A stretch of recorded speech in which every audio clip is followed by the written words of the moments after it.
देवदर्शनाला जात असताना एका गाडीचा भीषण अपघात झाल्याची बातमी समोर येते। पनवेलवरून अक्कलकोटला देवदर्शनासाठी जात असताना काळाने घाला घातलाय।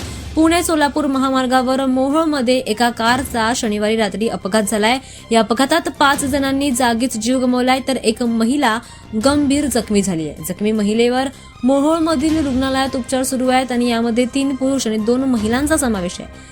सर्वजण पनवेलहून एर्टिगा कारने अक्कलकोटला देवदर्शनासाठी जात होते आणि मात्र त्याच वेळी मोहोळमधील देवडी पाटी येथे हा मोठा अपघात झालाय। पुणे सोलापूर महामार्गावर मोहोळमध्ये एर्टिगा कार आल्यानंतर अचानक ताबा सुटला आणि त्यामुळे कार रस्त्याच्या कडेला जाणाऱ्या झाडावर जोरदार आदळली।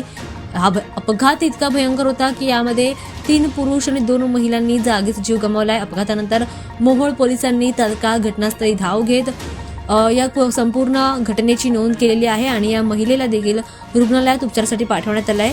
मात्र आता या घटनेनंतर परिसरामध्ये भीतीचं वातावरण पसरलंय, चिंतेचं वातावरण पसरलंय। देवदर्शनाला जात असताना हा भीषण आणि भयंकर अपघात झाल्यामुळे आता सगळीकडूनच हळहळ व्यक्त केली जाते आणि जाणाऱ्या पर्यटकांमध्ये सुद्धा आता एक भीतीचं वातावरण पसरलंय।